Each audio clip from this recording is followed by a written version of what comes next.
என் வாழ்க்கை முழுவதும் இவ்வண்ணமே உம்மை போற்றுவேன். கைகூப்பி உமது பெயரை ஏத்துவேன். திருப்பாடல்கள் 63ஆம் அதிகாரம் 4ஆம் வசனம். இன்றைய இறை வார்த்தையுடன் டாக் வித் காட் உறவுகளுக்கு வணக்கம்.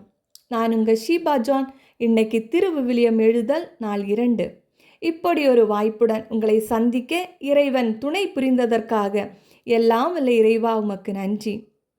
டாக் வித் காட் வியூவர்ஸ் ஆகிய உங்களுடைய அன்பிற்கும் ஆதரவிற்கும் மனமார்ந்த நன்றிகள். திருவிவிலியம் வாசிக்கவும் எழுதவும் தூண்டல் இந்த சேனல் வழியாகவும் துலங்கள் தூய ஆவி வழியாகவும் உருவாகட்டும் என்று ஜெபிக்கிறேன். திருவிவிலியம் நமது வீட்டு அலமாரிகளில் பூட்டி வைக்க வேண்டிய பொக்கிஷம் அல்ல, நாம் இதயத்தை துளைக்க வேண்டிய ஆயுதம். ஏழைகளுக்காகவும் ஒடுக்கப்பட்டோருக்காகவும் குரல் கொடுக்கச் செய்யும் ஆயுதம்.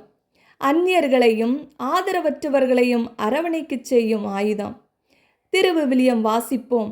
இறை வார்த்தை நம் இல்லங்களில் ஒலித்து இறை உணர்வு ஊட்டட்டும். வாய்ப்புகள் தவறி வனாந்தரம் நோக்கி வந்தவர்களல்ல நாம் என்பதை ஒருபோதும் மறந்துவிடக்கூடாது. எத்தனையோ பேருக்கு கிடைக்காத வாய்ப்பு இன்று இறைவன் உங்களுக்கும் எனக்கும் தந்திருக்கின்றார். இறையோடு உறவாட ஒரு வாய்ப்பு. திருவிவிலியம் நம் கரங்களில் தவழட்டும், நம் வாழ்வு வளமாகட்டும். இந்த வீடியோ பிடித்திருந்தால் லைக் பண்ணுங்கள், சப்ஸ்கிரைப் பண்ணுங்கள், உங்கள் ஃப்ரெண்ட்ஸ்களுக்கும் ஷேர் பண்ணுங்கள். மறக்காமல் பெல் பட்டனை ப்ரெஸ் பண்ணுங்கள். மீண்டும் சந்திப்போம்.